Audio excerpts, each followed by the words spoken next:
Hello, dear listeners. Welcome back to Timeless Romance Tales.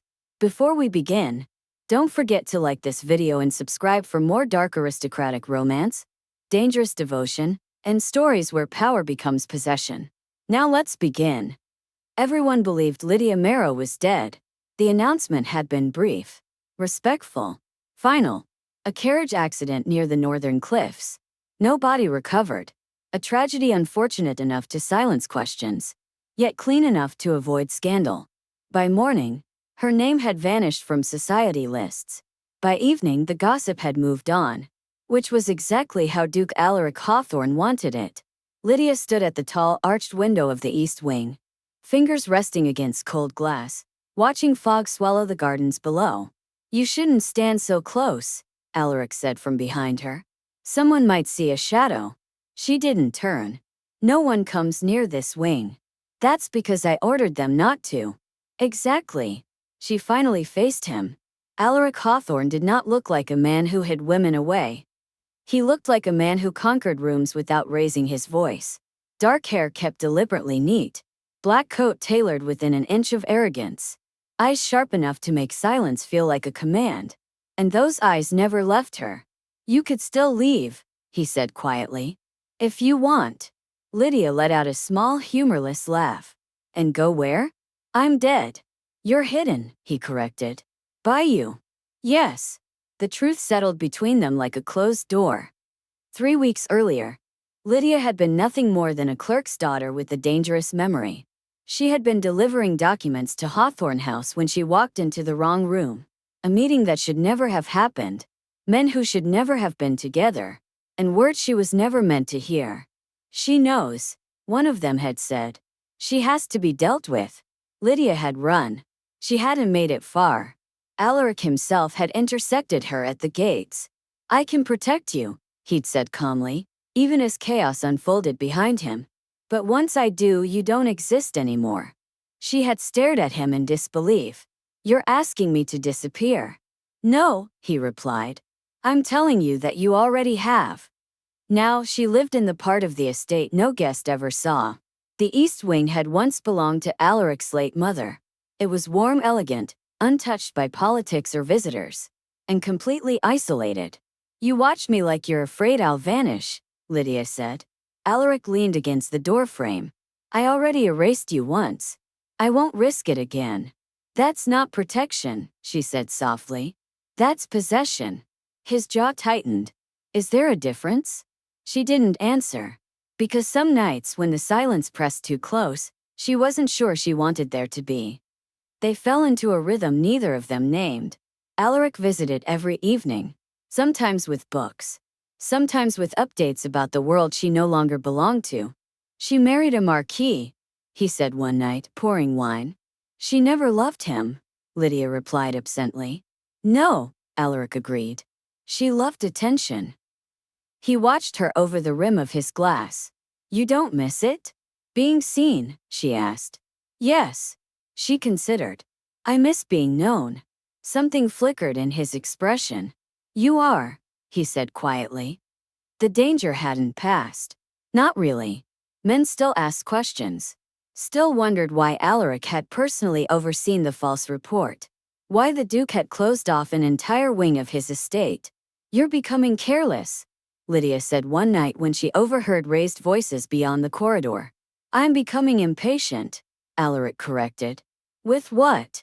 "With pretending you're temporary." The words lingered. She took a step closer. "Then stop pretending." Silence. Then Alaric reached out, not touching her but stopping just short. "If I cross that line," he said, voice low, "I won't step back." "Neither will I," she whispered. That was the moment something shifted. From then on, everything was closer. He stood nearer, spoke softer, watched longer. He began locking the east wing himself at night. "You don't trust your guards?" she asked. "I trust myself more." She should have been afraid of that. Instead, she slept better knowing he was on the other side of the door. One night, a storm cut power to the main house. Lydia woke to thunder and darkness. The door opened moments later. Alaric didn't ask permission. "You're shaking," he said. "I hate storms." He hesitated, then crossed the room and sat beside her on the edge of the bed. Tell me to leave. She didn't. He didn't touch her. Not yet. They sat there, breaths close, the storm raging beyond the walls. You let the world believe I was gone, Lydia said quietly. Yes. And you kept me here. Yes. Her voice trembled. Why?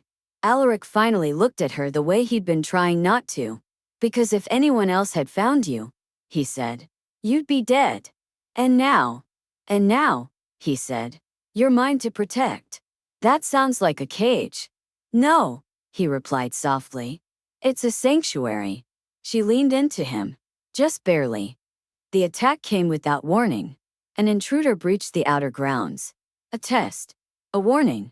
Alaric returned to the east wing with blood on his sleeve. Lydia froze. Are you hurt? Not badly. She pulled him toward the chair without thinking. Sit. He let her. As she cleaned the cut, her hands trembled. You could have been killed, she whispered. His gaze softened. And you would have been taken. Her fingers stilled. That's why I keep you hidden, he said. Not because I want to own you. Because I refuse to lose you. She looked up. You already lost me once. His voice broke just barely. I won't again. She kissed him. It wasn't planned. It wasn't careful. It was inevitable. He froze for half a heartbeat, then pulled her closer, deepening it with restraint that spoke of effort, not disinterest. When they finally parted, both of them were breathless. This changes things, Lydia said. Yes, Alaric replied. It ends the lie. The next morning he made his decision. The east wing doors opened. Servants were instructed. Guards repositioned. Lydia stood beside him at the top of the stairs as the household assembled. This woman, Alaric said calmly, is under my protection. She is not dead. And she is not to be questioned. Gasps rippled. Lydia's heart pounded. You're revealing me, she whispered. I'm claiming you, he corrected. Publicly. No, he said, glancing at her. Selectively. That night, back in the East Wing, Lydia confronted him. You didn't give me a choice. Alaric stepped closer. I did. You stayed. Once Alaric declared her presence, carefully, selectively, the whispers didn't grow louder. They faded. People learned what questions not to ask. The Duke's reputation did the rest. A woman under Hawthorne protection was not a mystery to be solved. She was a warning. Still, Lydia felt the shift keenly. Servants no longer avoided her eyes. Guards bowed with quiet acknowledgement. Invitations arrived, addressed to the Duke alone, but clearly crafted to lure her into public view. They want to see if I'm real, Lydia said one afternoon, holding a sealed card between her fingers. They want to see if you're leverage, Alaric replied. She looked up. Am I? His answer was immediate. No. And if they try anyway? Alaric stepped closer, lowering his voice. Then they learn why I erased you in the first place. Despite the danger, something inside Lydia began to settle. She was no longer hiding in fear. She was choosing seclusion. There was power in that distinction.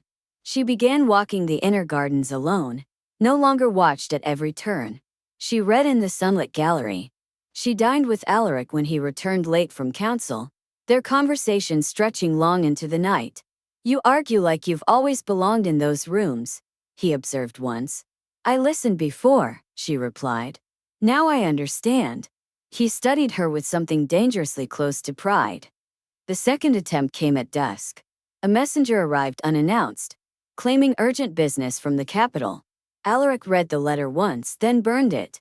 They're impatient, Lydia said. Yes. Then stop protecting me from it, she said quietly. Let me stand where they can see me. Alaric's gaze snapped to hers. Absolutely not. You can't keep me hidden forever. I can, he said. And I will. She stepped closer. Then you're not protecting me. You're controlling me. Silence followed. Then Alaric exhaled slowly. You don't understand what they'll do if they think they can use you. And you don't understand what it costs to live as a shadow, she replied. I won't go back to being erased even by you. That was the first time she saw hesitation break his composure. The decision was hers. Alaric didn't announce it, didn't command it. He simply opened the door. The next gathering at Hawthorne House was smaller than usual. Carefully curated. Dangerous men excluded. Allies only. Lydia entered beside him. Not introduced, not explained. Just present. Conversation faltered. Ice followed. But no one spoke out of turn. "She's real," someone whispered. "Yes," another replied. "And she's not afraid." Alaric felt her hand slip into his. Not seeking reassurance. Claiming position. Later that night, alone again, Lydia removed the last barrier between them. "I stayed because you gave me safety," she said.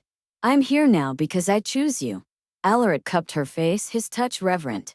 "I never wanted your obedience." "Good," she murmured. "Because I'll never give it." He kissed her then, not like the first time. This one was slower. Certain. No restraint left to prove. When they parted, his forehead rested against hers. "I let the world think you were gone," he said softly. "And now?" she asked. "Now," he replied. "They'll learn what it means to threaten what's mine." She smiled faintly. Still possessive. Still honest. The danger didn't vanish. It never truly did. But it learned. Men who once lingered near Hawthorne House chose different roads. Questions dried up. Curiosity died quickly in the presence of certainty. Lydia became something else entirely. Not a secret. Not a weapon. But a constant. And when, months later, someone dared ask the Duke directly, "Is the woman at your side your weakness?" Alaric didn't hesitate. "No," he said calmly. "She's the reason I don't need one." Lydia met his gaze. And for the first time since the night she was declared dead, she understood the truth fully. She hadn't disappeared.